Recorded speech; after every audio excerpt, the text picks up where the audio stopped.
بسم الله الرحمن الرحيم. ألف لام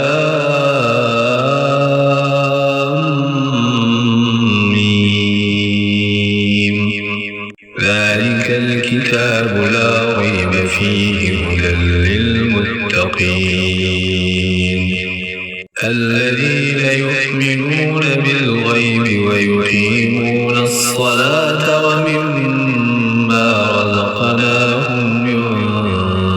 ينفقون والذين يؤمنون بما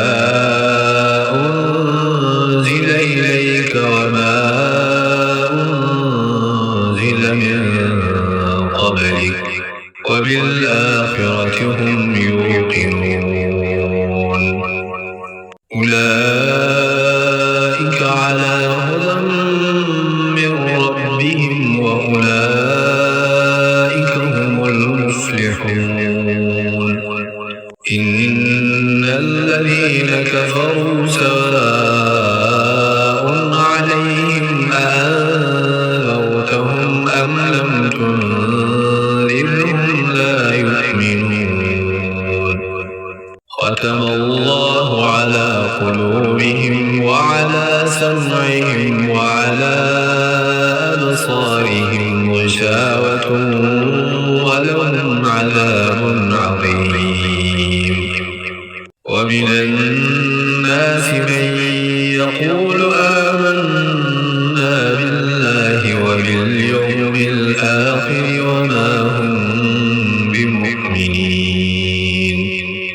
يخادعون الله والذين آمنوا وما يخدعون إلا أنفسهم وما يشعرون في قلوبهم مرض فزادهم الله مرضا ولهم عذاب أليم بما كانوا يكذبون وإذا قيل لهم لا تفسدوا في الأرض قالوا إنما نحن مصلحون ألا إنهم هم المفسدون ولكن لا يشعرون وإذا قيل لهم آمنوا كما آمن الناس قالوا أنؤمن كما آمن السفهاء ألا إنهم هم السفهاء ولكن لا يعلمون وإذا لقوا الذين آمنوا قالوا آمنا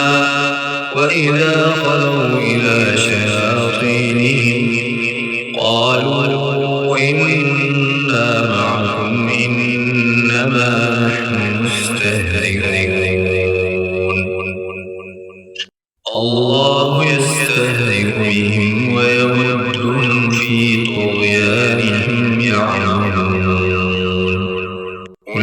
أولئك الذين اشتروا الضلالة بالهدى فما ربحت تجارتهم وما كانوا مهتدين مثلهم كمثل الذي استوقد نارا فلما أضاءت ما حوله ذهب الله بنورهم وتركهم في ظلمات لا يبصرون صم بكم عمي فهم لا يرجعون أو كصيب من السماء فيه ظلمات ورعد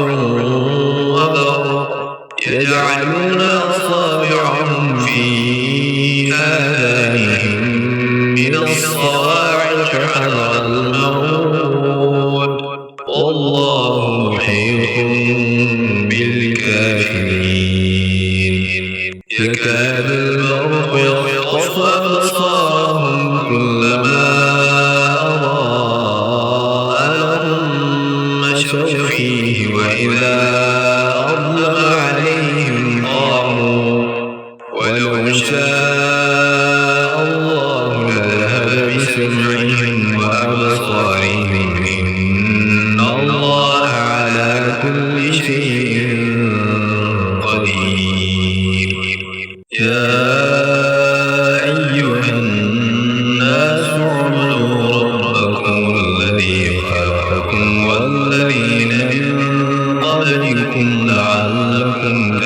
يتقون الذي جعل لكم الأرض فراشا والسماء بناء وأنزل من السماء ماء فأخرج به من الثمرات رزقا لكم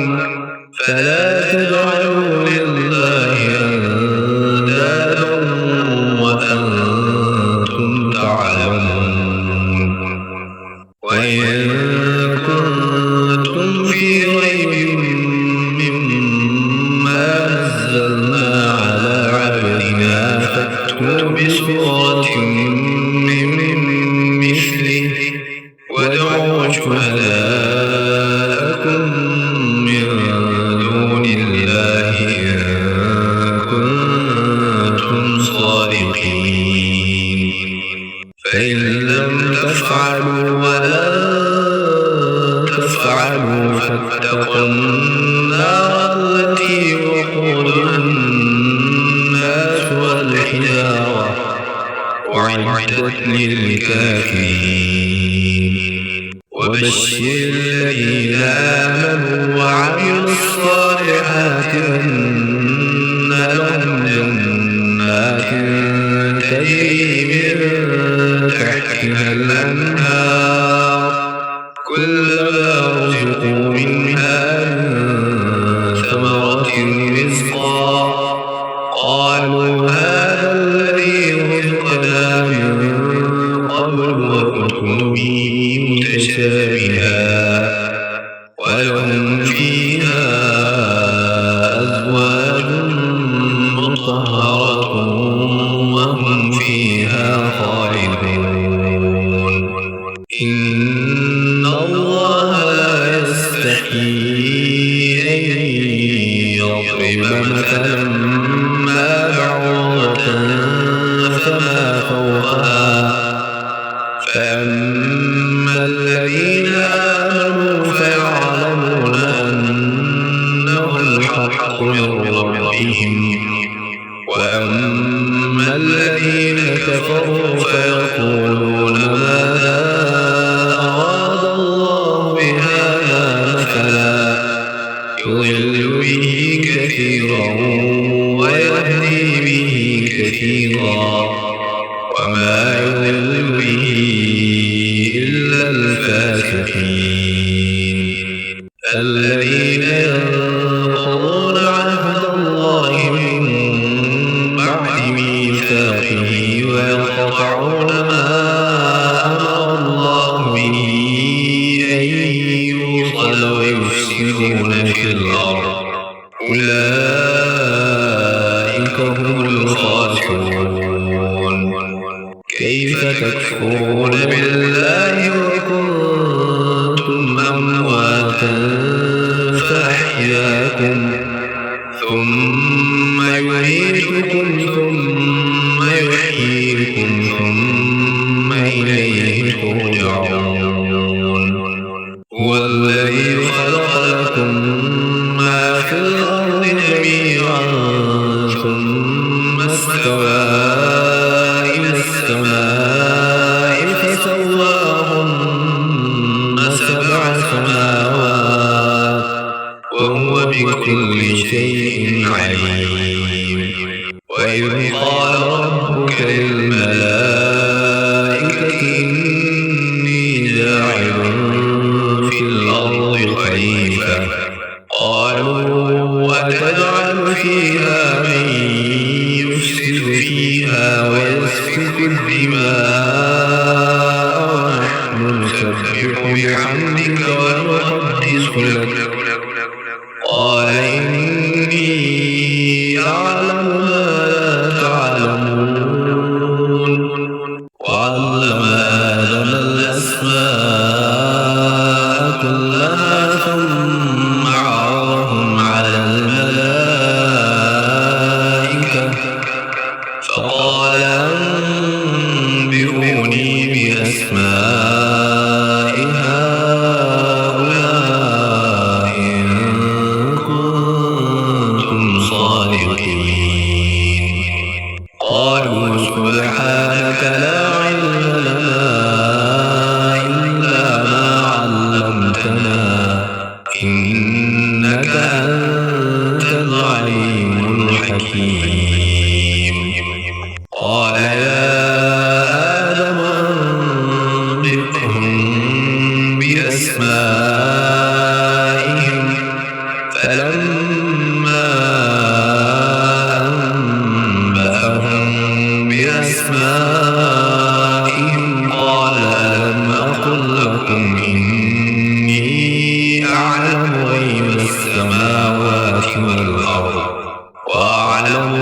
تبدون وما كنتم تكتمون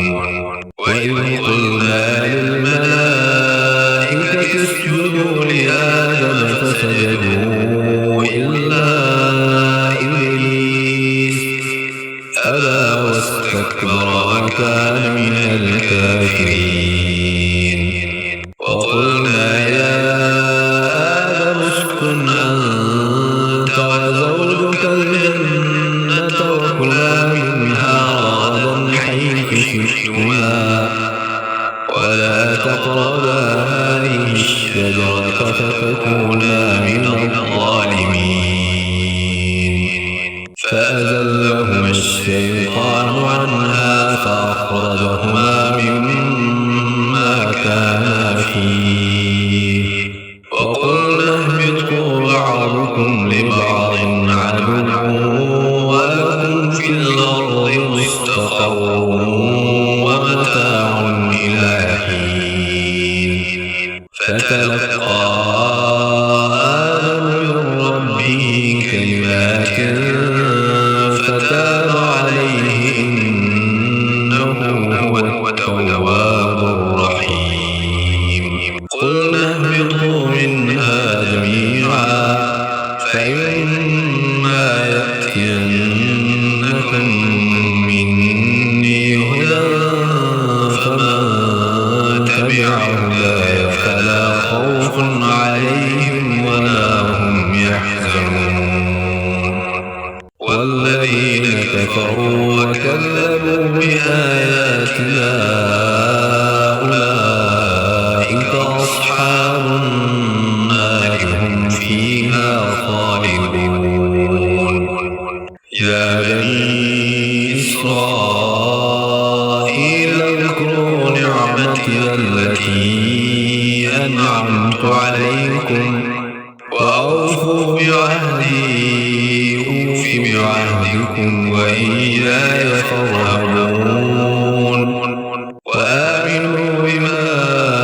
أنزلت مصدقا لما معكم ولا تكونوا أول كافر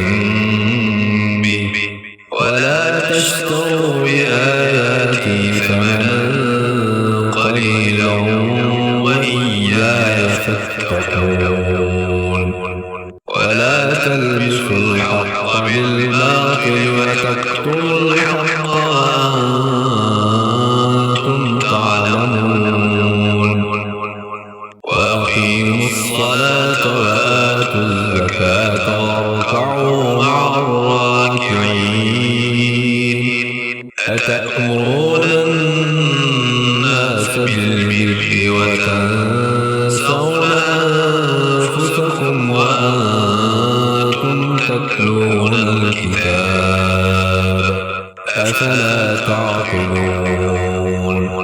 واستعينوا بالصبر والصلاة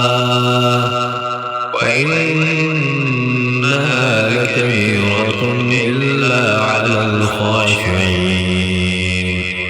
الذين يظنون أنهم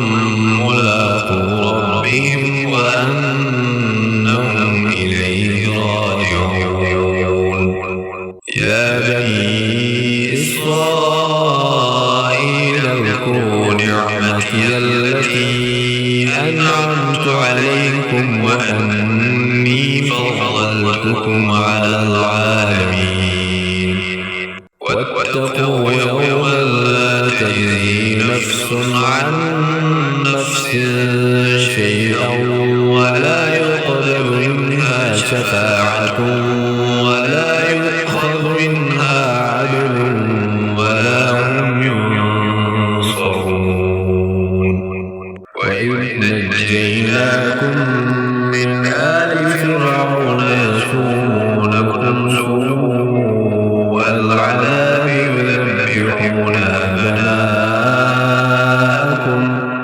يذبحون أبناءكم ويستحيون نساءكم وفي ذلكم بلاء من ربكم ربكم عظيم. وإذ فرقنا بكم البحر فأنجيناكم وأغرقنا آل فرعون وأنتم تنظرون. وإذ واعدنا موسى 40 ليلة ثم اتخذتم العجل من بعده وأنتم ظالمون. ثم عفونا عنكم من بعد ذلك لعلكم تشكرون. وإذ آتينا موسى الكتاب والفرقان لعلكم تهتدون. وإذ قال موسى لقومه يا قوم إنكم ظلمتم أنفسكم باتخاذكم العجل فتوبوا إلى بارئكم فاقتلوا أنفسكم ذلكم خير لكم عند بارئكم فتاب عليكم إنه هو التواب الرحيم. وإذ قلتم يا موسى لن نؤمن لك حتى نرى الله جهرة فأخذتكم الصاعقة وأنتم تنظرون. ثم بعثناكم من بعد موتكم لعلكم تشكرون. وظللنا عليكم الغمام وأنزلنا عليكم المن والسلوى كلوا من طيبات ما رزقناكم وما ظلمونا ولكن كانوا أنفسهم يظلمون.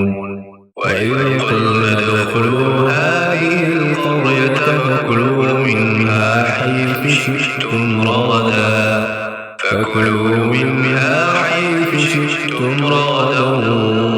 وادخلوا الباب سجدا وقولوا حطة نغفر لكم خطاياكم وسنزيد المحسنين. فبدل الذين ظلموا قولا غير الذي قيل لهم فأنزلنا على الذين ظلموا رجزا من السماء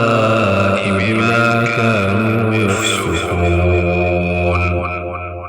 وإذ استسقى موسى لقومه فقلنا اضرب بعصاك الحجر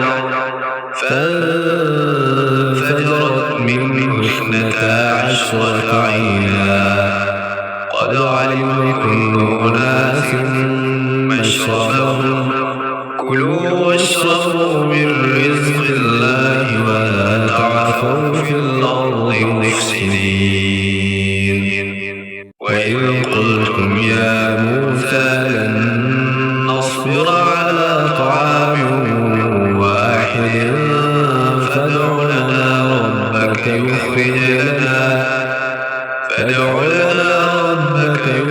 لنا مما تنبت الأرض من بقلها وكفائها وفومها وعدسها وبصلها قال أتستبدلون الذي هو أدنى بالذي هو خير اهبطوا مصرا فإن لكم ما سألتم وضربت عليهم الذلة والمسكنة وباءوا بغضب من الله ذلك بأنهم كانوا يكفرون بآيات الله ويقتلون يقتلون النبيين بغير الحق ذلك بما عصوا وكانوا يعتدون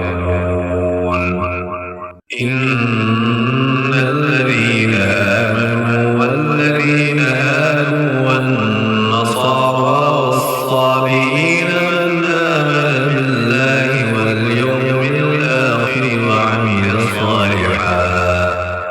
من آمن بالله واليوم الآخر وعمل صالحا فلهم أجرهم عند ربهم ولا خوف عليهم ولا هم يحزنون وإذ أخذنا ميثاقكم ورفعنا فوقكم الطور خذوا ما آتيناكم بقوة واذكروا ما فيه لعلكم تتقون ثم توليتم من بعد ذلك فلولا فضل الله عليكم ورحمته لكنتم من الخاسرين ولقد علمتم الذين اعتدوا منكم في السبت فقلنا لهم كونوا قردة خاسئين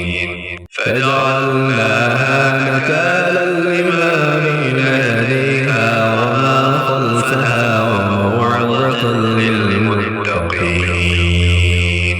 وإذ قال موسى لقومه إن الله يأمركم أن تذبحوا بقرة قالوا أتتخذنا هزوا قال أعوذ بالله أن أكون من الجاهلين قالوا ادع لنا ربك يبين لنا ما هي قال إنه يقول إنها بقرة لا فارغ ولا بكر عوام بين ذلك فافعلوا ما تؤمرون قالوا ادع لنا ربك يبين لنا ما لونها قال إنه يقول إنها بقرة صفراء فاقع لونها تسر الناظرين قالوا ادع لنا ربك يبين لنا ما هي إن البقرة تشابه علينا وإنا إن شاء الله لمهتدون قال إنه يقول إنها بقرة لا ذلول تثير الأرض ولا تسقي الحرث مسلمة لا شية فيها قالوا الآن جئت بالحق فذبحوها وما كانوا يفعلون وإذ قتلتم نفسا فادارأتم فيها والله مخرج ما كنتم تكتمون فقلنا اضربوه ببعضها كذلك يحيي الله الموتى ويريكم آياته لعلكم تعقلون ثم قست قلوبكم من بعد ذلك فهي كالحجارة أو أشد قسوة وإن من الحجارة لما يتفجر منه الأنهار وإن منها لما يشقق فيخرج منه الماء وإن منها لما يهبط من خشية الله وما الله بغافل عما تعملون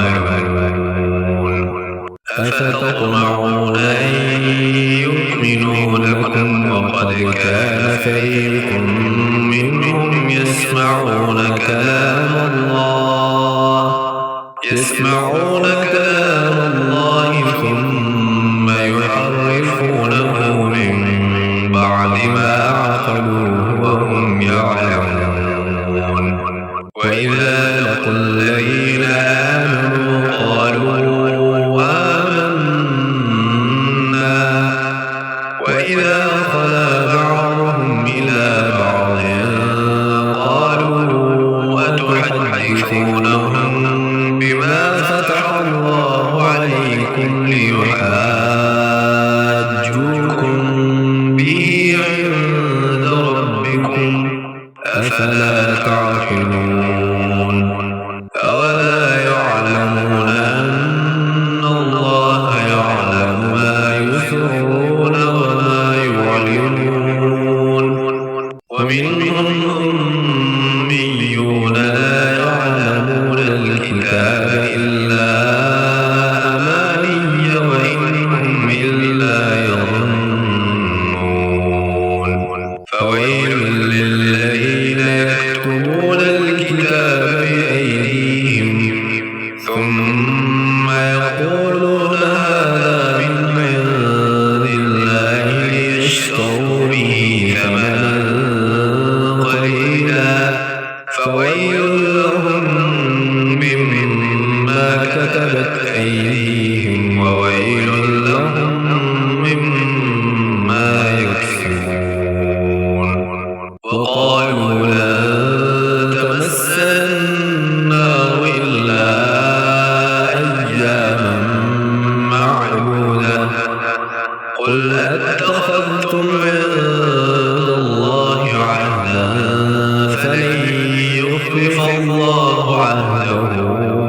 أم تقولون على الله ما لا تعلمون بلى من كسب سيئة وأحاطت به خطيئته فأولئك أصحاب النار هم فيها خالدون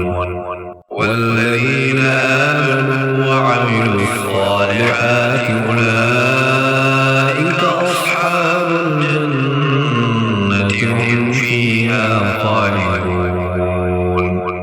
وإذ أخذنا ميثاق بني إسرائيل لا تعبدون إلا الله وبالوالدين إحسانا وذي القربى واليتامى والمساكين وقولوا للناس حسنا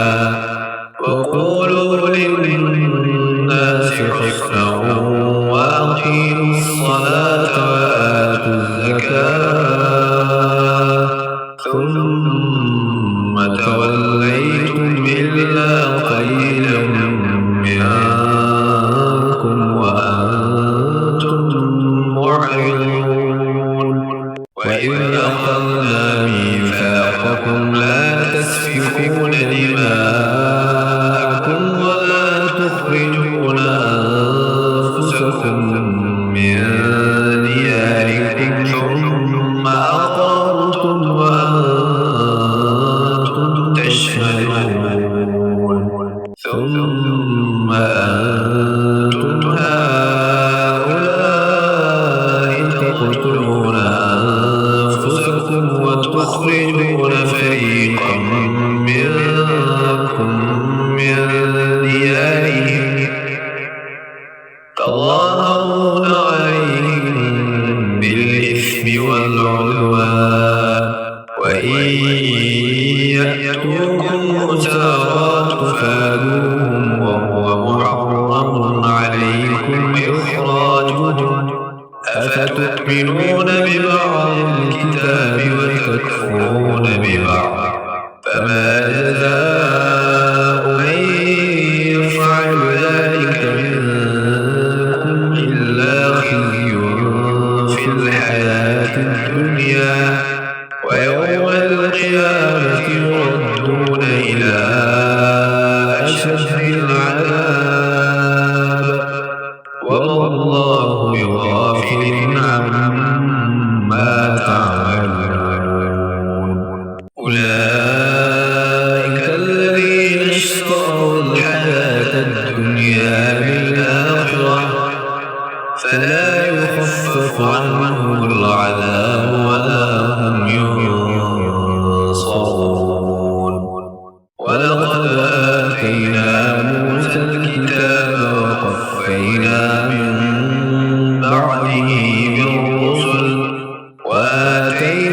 عيسى ابن مريم البينات وأيدناه بروح القدس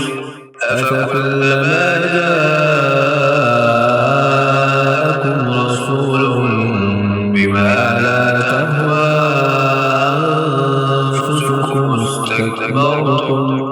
ففريقا كذبتم وفريقا تقتلون وقالوا قلوبنا غلف بل لعنهم الله بكفرهم فقليلا ما يؤمنون ولما جاءهم كتاب من عند الله مصدق لما معهم وكانوا من قبل يستفتحون على الذين كفروا فلما جاءهم ما عرفوا كفروا به فلعنة الله على الكافرين بئس ما اشتروا به أنفسهم أن يكفروا بما أنزل الله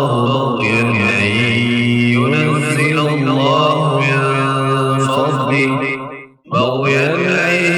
ينزل الله من فضله على من يشاء من عباده فباءوا بغضب على غضب وللكافرين عذاب مهين وإذا قيل لهم آمنوا بما أنزل الله قالوا نؤمن بما أنزل علينا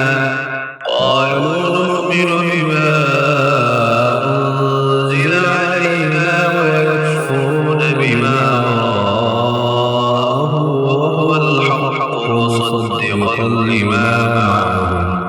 قل فلم تقتلون أنبياء الله من قبل إن كنتم مؤمنين ولقد جاءكم موسى بالبينات ثم اتخذتم العجل من بعده وأنتم ظالمون وإذ أخذنا ميثاقكم ورفعنا فوقكم الطور خذوا ما آتيناكم بقوة واسمعوا قالوا سمعنا وعصينا وأشربوا في قلوبهم العجل بكفرهم قل بئس ما يأمركم به إيمانكم إن كنتم مؤمنين قل إن كانت لكم الدار الآخرة عند الله خالصة من دون الناس فتمنوا الموت إن كنتم صادقين ولن يتمنوه أبدا بما قدمت أيديهم والله عليم بالظالمين ولتجدنهم أحرص الناس على حياة ومن الذين أشركوا يود أحدهم لو يعمر 1000 سنة وما هو بمزحزحه من العذاب أن يعمر والله بصير بما يعملون قل من كان عدوا لجبريل فإنه نزله على قلبك بإذن الله مصدقا لما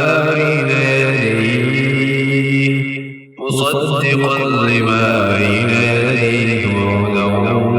وبشرى للمؤمنين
ولكن الشياطين كفروا يعلمون الناس السحر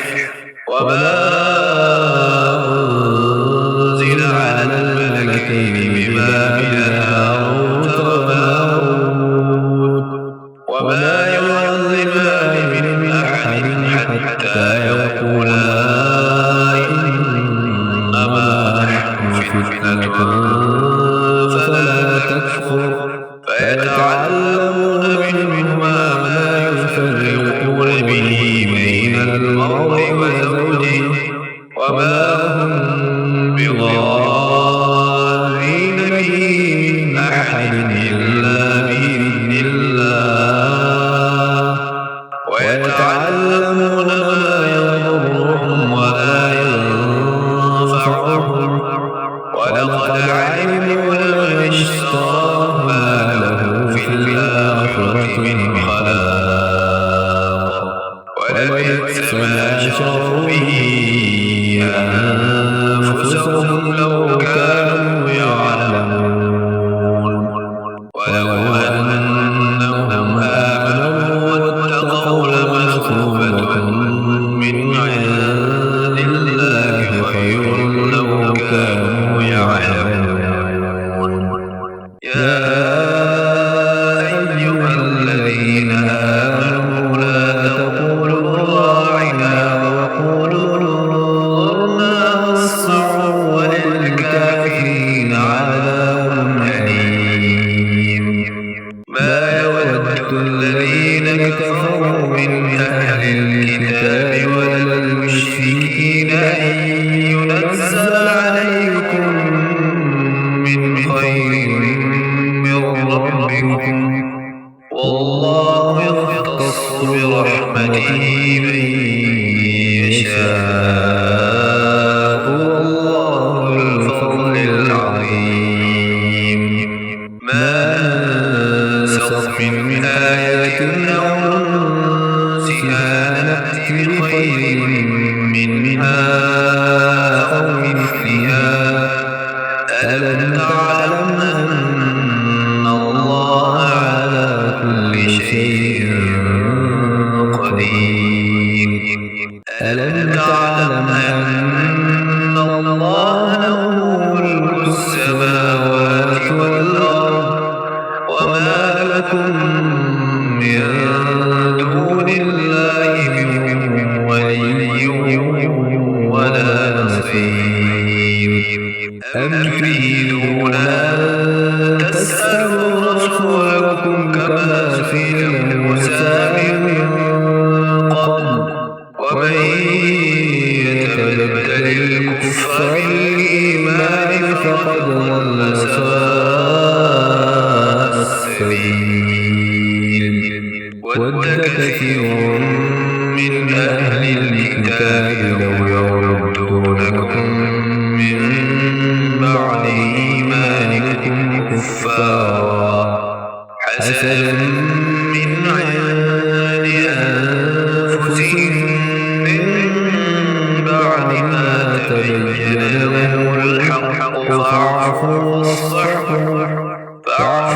واصفحوا حتى يأتي الله بأمره إن الله على كل شيء قدير وأقيموا الصلاة وآتوا الزكاة وما تقدموا لأنفسكم من خير تجدوه عند الله إن الله بما تعملون بصير وقالوا لن يدخل الجنة إلا من كان هودا أو نصارى تلك أمانيهم قل هاتوا برهانكم إن كنتم صادقين بلى من أسلم وجهه لله وهو محسن فله أجره عند ربه ولا خوف عليهم ولا هم يحزنون وقالت اليهود ليست النصارى على شيء وقالت النصارى ليست اليهود على شيء وهم يتلون الكتاب كذلك قال الذين لا يعلمون مثل قولهم فالله يحكم بينهم يوم القيامة فيما كانوا فيه يختلفون ومن أظلم ممن منع مساجد الله أن يذكر فيها اسمه وسعى في خرابها أولئك ما كان لهم أن يدخلوها إلا خائفين لهم في الدنيا خزي ولهم في الآخرة عذاب عظيم ولله المشرق والمغرب فأينما تولوا فثم وجه الله إن الله واسع عليم وقالوا اتخذ الله ولدا سبحانه بل له ما في السماوات والأرض كل له قانتون بديع السماوات والأرض وإذا قضى أمرا فإنما يقول له كن فيكون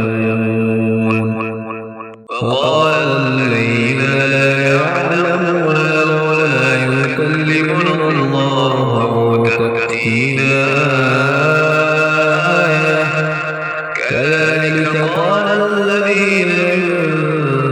قبلهم مثل قولهم تشابهت قلوبهم قد بينا الآيات لقوم يوقنون إنا أرسلناك بالحق بشيرا ونذيرا ولا تسأل عن أصحاب الجحيم ولن ترضى عنك اليهود ولا النصارى حتى تتبع ملتهم قل إن هدى الله هو الهدى ولئن اتبعت أهواءهم بعد الذي جاءك من العلم ما لك من الله من ولي ولا نصير الذين آتيناهم الكتاب يتلونه حق تلاوته أولئك يؤمنون به ومن يكفر به فأولئك هم الخاسرون يا بني إسرائيل اذكروا نعمتي التي أنعمت عليكم وأني فضلتكم على العالمين واتقوا يوما لا تجزي نفس عن نفس شيئا ولا يؤخذ منها عدل ولا تنفعها شفاعة ولا هم ينصرون وإذ ابتلى إبراهيم ربه بكلمات فأتمهن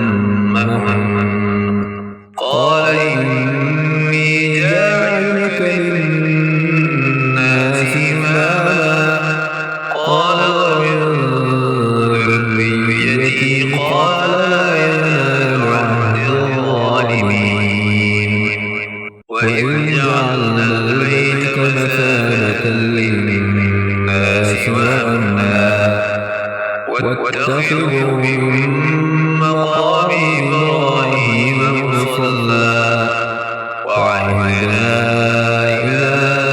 إبراهيم وإسماعيل أن طهرا بيتي للطائفين والعاكفين والركع السجود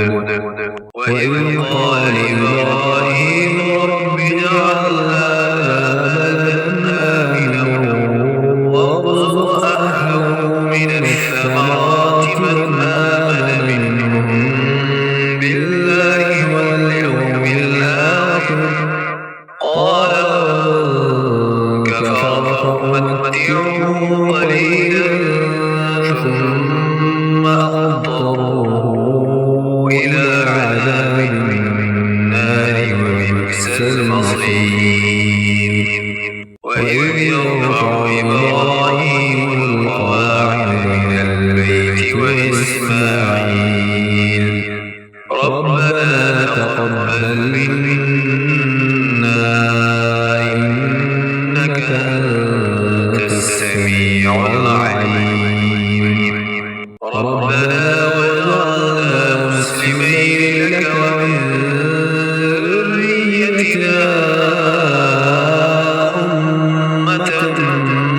مسلمة لك وأرنا مناسكنا وتب علينا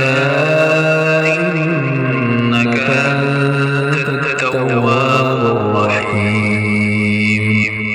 ربنا وابعث فيهم رسولا منهم يتلو عليهم آياتك ويعلمهم الكتاب والحكمة ويزكيهم إنك أنت العزيز الحكيم ومن يرغب عن ملة إبراهيم إلا من سفه نفسه ولقد اصطفيناه في الدنيا وإنه في الآخرة لمن الصالحين إذ قال له ربه أسلم قال أسلمت لرب العالمين ووصى بها إبراهيم بنيه ويعقوب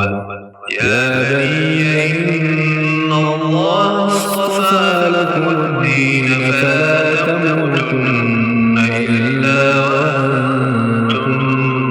مسلمون أم كنتم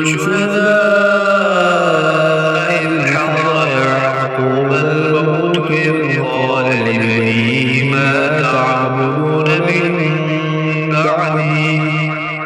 قالوا نعبد إلهك وإله آبائك إبراهيم وإسماعيل وإسحاق إلها واحدا ونحن له مسلمون تلك أمة قد خلت لها ما كسبت ولكم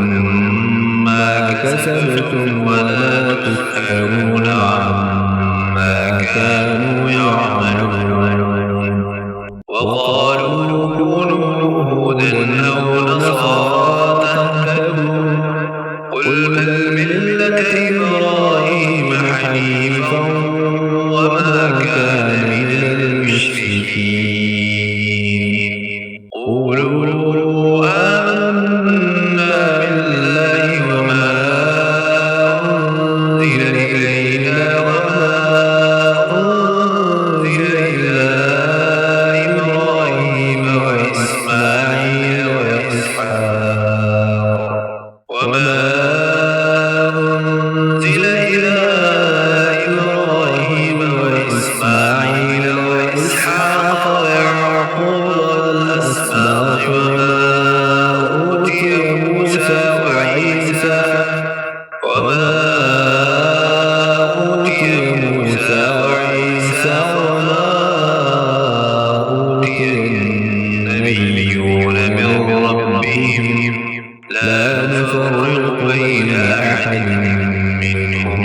ونحن له مسلمون فإن آمنوا بمثل ما آمنتم به فقد اهتدوا وإن تولوا فإنما هم في شقاق فسيكفيكهم الله وهو السميع العليم صبغة الله ومن أحسن من الله صبغة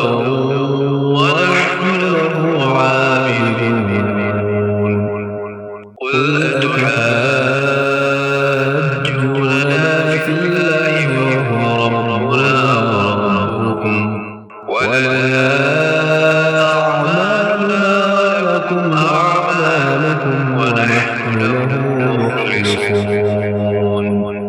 أم تقولون إن إبراهيم وإسماعيل وإسحاق ويعقوب والأسباط كانوا هودا أو نصارى قل أنتم أعلم أم الله ومن أظلم ممن كتب شهادة عنده من الله والله بغافل عما تعملون تلك أمة قد خلت لها ما كسبت ولكم ما كسبتم ولا تسألون عما كانوا يعملون سيقول السفهاء من الناس ما ولاهم عن قبلتهم التي كانوا عليها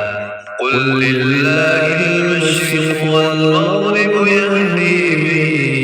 يشاء إلى صراط مستقيم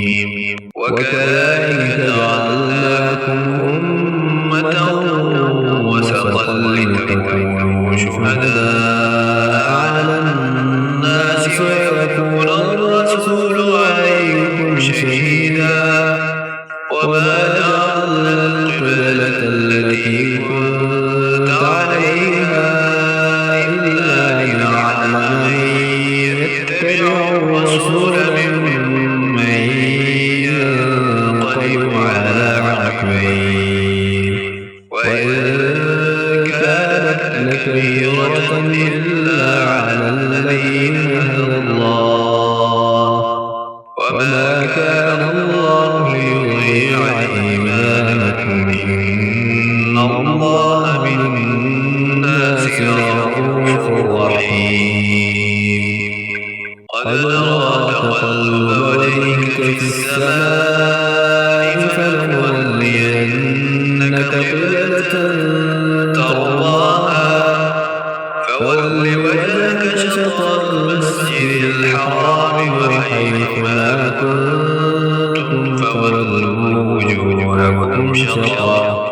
وإن الذين أوتوا الكتاب ليعلمون أنه الحق من ربهم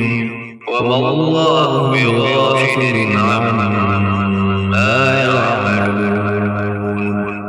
ولئن أتيت الذين أوتوا الكتاب بكل آية ما تبعوا قبلتك وما أنت بتابع قبلتهم وما بعضهم بتابع قبلة بعض ولئن اتبعت أهواءهم من بعد ما جاءك من العلم إنك إذا لمن الظالمين الذين آتيناهم الكتاب يعرفونه كما يعرفون أبناءهم وإن فريقا منهم ليكتمون الحق وهم يعلمون الحق من ربك فلا تكونن من الممترين ولكل وجهة هو موليها فاستبقوا الخيرات أينما تكونوا يأتي بكم الله جميعا إن الله على كل شيء قدير